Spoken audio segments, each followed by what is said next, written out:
Wie kommt man möglichst schnell und günstig an ein Elektroauto ran? Auf dem Gebrauchtwagenmarkt gibt es inzwischen viele gute Elektroautos. Und worauf du dabei aber achten solltest, das erkläre ich dir in diesem Video. Elektroautos sind die Zukunft der individuellen Mobilität. Da bin ich mir absolut sicher. Oh yeah! Und man sieht ja auch, dass die Hersteller so langsam aus dem Quark kommen und sich die Modellpalette in den letzten Jahren deutlich vergrößert hat. Dank der staatlichen Förderung sind Elektroautos außerdem ein ganzes Stück erschwinglicher geworden. Allerdings leidet ja gerade die Automobilbranche unter vielen globalen Lieferengpässen. Das heißt also, dass du mitunter länger warten musst, bis du deinen Neuwagen endlich in Empfang nehmen kannst. Bei Teslas Model 3 beträgt die Wartezeit zum Beispiel 6 bis 9 Monate. Beim Skoda Enyaq iV sind es 12 bis 18 Monate und beim Audi Q4 e-tron sogar 15 bis 18 Monate. Und was könnte da die Lösung sein? Genau, ein Gebrauchtwagen. Denn hier ist der Markt für E-Autos in den letzten Jahren deutlich gewachsen und es werden zum Beispiel auch viele Modelle der ersten Generation jetzt günstig angeboten. Darüber hinaus kannst du mit deinem Gebrauchten wahrscheinlich noch am Tag des Kaufs vom Hof des Händlers deines Vertrauens fahren. Also keine Wartezeiten. Aber worauf gilt es beim Kauf eines gebrauchten Elektroautos eigentlich zu achten? Was sind die Unterschiede zum Kauf eines gebrauchten Verbrenners? Antworten auf diese und viele weitere wichtige Fragen erhältst du in diesem Video.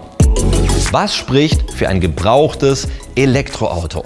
Man findet also gute gebrauchte Elektroautos, die sofort verfügbar sind. Ein weiterer guter Grund für einen gebrauchten ist natürlich der Preis. Das wird besonders offensichtlich, wenn wir mal einen Blick auf die Preistafeln für einen neuen werfen. Ein Opel Corsa E ist ab rund 33.000 Euro zu haben. Das Erfolgsmodell Hyundai Kona Elektro ab rund 36.000 Euro. Der e-tron von Audi, bam, rund 70.000 Euro mindestens. Im Vergleich zu diesen Neuwagen gibt es Gebrauchte schon zu einem kleinen Preis, wie zum Beispiel einen gebrauchten E-Golf. 4 Jahre alt gibt's den für unter 20.000 Euro. Oder ein 3 Jahre alter Smart mit Elektroantrieb 12.000 Euro. Ein Renault Zoe, der schon 5 Jahre unterwegs war, kostet im Schnitt 10.000 Euro. Halten wir also fest, dass die Preisentwicklung der Elektroautos inzwischen mit den Verbrennern locker mithalten kann. Zu deinen Gunsten natürlich. Und dann gibt es ja noch die staatliche Förderung. Die gilt auch für Gebrauchtwagen. Um den sogenannten Umweltbonus in Anspruch nehmen zu können, darf das Fahrzeug erst seit dem 5.11.2019 zugelassen und maximal 15.000 Kilometer gelaufen sein. Und es darf bislang natürlich keine Förderung wie den Umweltbonus in Deutschland oder etwas Vergleichbares in einem anderen EU-Staat bekommen haben. Und wenn du da jetzt überall einen Haken dran machen kannst, sind bis zu 5.000 Euro Unterstützung drin. Ja, für den Gebrauchten.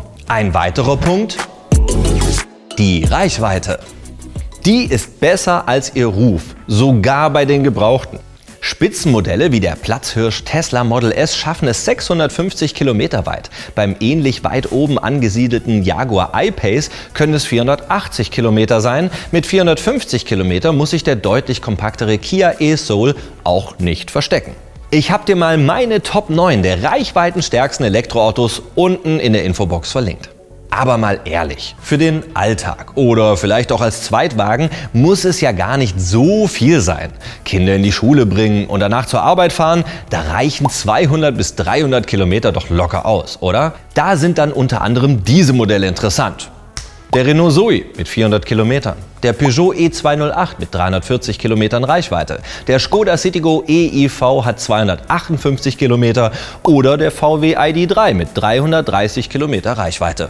Diese Modelle sind auch dann noch spannend, wenn der Akku deines Gebrauchten aufgrund von mehreren Ladezyklen im Laufe seiner Lebensdauer nicht mehr über die vollen 100% seiner Kapazität verfügt. Auch mit 80 oder 90% Akkupower ist ein Großteil der Alltagseinsätze problemlos möglich. Und was gibt's noch?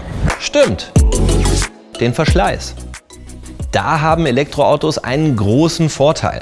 Der ganze Antrieb ist viel simpler aufgebaut als beim Verbrenner. Keine Zylinder, Ventile, Sprit- und Wasserpumpen. Hier kann kein Auspuff wegrosten, kein Keilriemen reißen und auch den Ölwechsel kannst du dir natürlich sparen. Bis zu 35% der Kosten für Wartung und ähnliches kannst du bei einem Elektroauto einsparen. Und auch die Kosten für die Hauptuntersuchung sind bei einem Elektroauto geringer, da die Abgasuntersuchung wegfällt. Richtig nice. Last but not least sind auch die Steuervorteile eines Elektroautos zu nennen. Abhängig vom Datum der Erstzulassung sparst du dir 10 Jahre lang die Kfz-Steuer. Kommen wir also mal langsam zum Wichtigsten.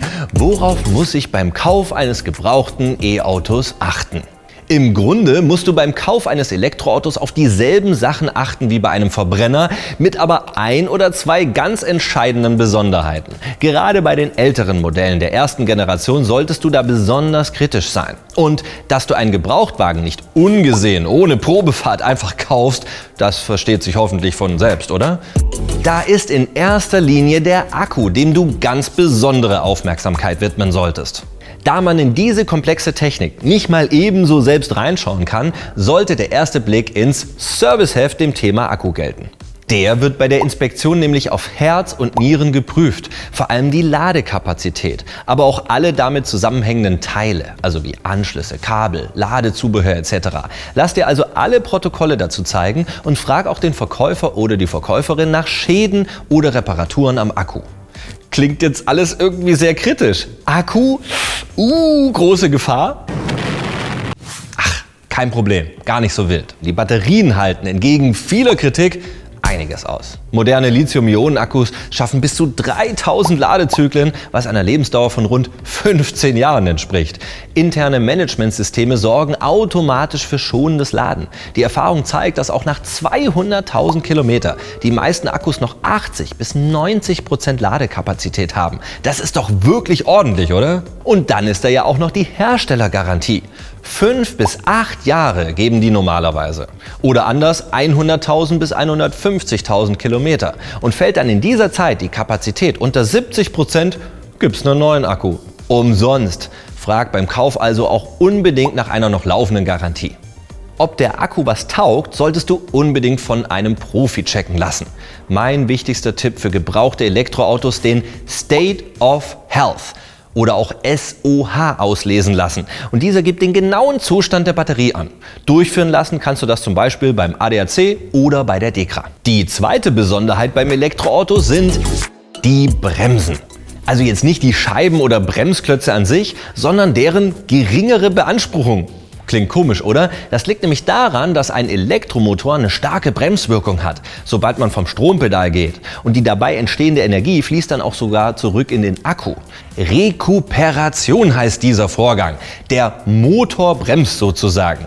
Und wer jetzt also überwiegend diesen sogenannten One-Pedal-Driving-Modus nutzt, der schont dann auch entsprechend seine Bremsen. Eigentlich eine super Sache. Wenn man aber fast nie die Bremse benutzt, dann kann sich sogar Rost auf den Bremsscheiben bilden. Und das wiederum verringert dann die Bremsleistung. Also im besten Fall machst du One-Pedal-Driving und benutzt einfach hin und wieder mal die Bremse, damit sie eben nicht einrostet. Und wenn der Wagen bei der Probefahrt eine geringe Bremswirkung hat, dann ist da sicherlich tiefer Rost mit im Spiel.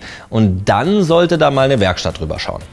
Alle weiteren Punkte sind jetzt nicht unbedingt spezifisch für Elektroautos, die solltest du aber trotzdem beachten. Also der Zustand der Reifen ist wichtig, Rost, Schäden an der Karosserie, lauter solche Dinge. Wenn du dir jetzt unsicher bist oder du dich nicht so gut auskennst, dann mach einfach einen Termin für einen Gebrauchtwagencheck bei ADAC, TÜV oder DEKRA.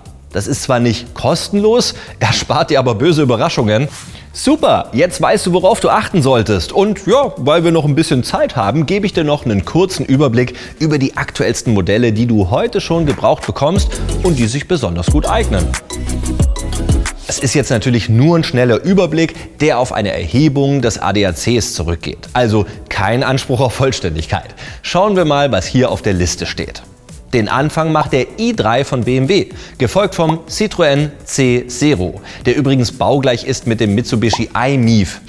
Ja, ich weiß, klingt komisch. Und dem Peugeot i-on, der Hyundai Ioniq Elektro, der Nissan Leaf in der ersten und inzwischen auch in der zweiten Generation, der Renault Zoe, der Smart Electric Drive in der zweisitzigen und auch in der viersitzigen Variante, von Tesla das Model S und das Model X und zum Schluss noch von VW der e-Golf und der e-Up. Das ist ja auf jeden Fall schon mal eine ganz ordentliche Auswahl. Und wenn du jetzt aber sagst, ich will aber genau dieses Modell, genau dieser bestimmten Farbe mit einer bestimmten Ausstattung, ja, dann wird es natürlich wieder schwieriger, denn so viel gibt der Gebrauchtwagenmarkt für Elektroautos eben doch noch nicht her. Mein Fazit? Gebrauchte Elektroautos sind definitiv eine gute Alternative zu Neuwagen. Solange der Akku gut in Schuss ist und du einen besonders sorgfältigen Blick auf die Bremsen wirfst, dann wirst du wenig Probleme mit deinem Gebrauchten haben.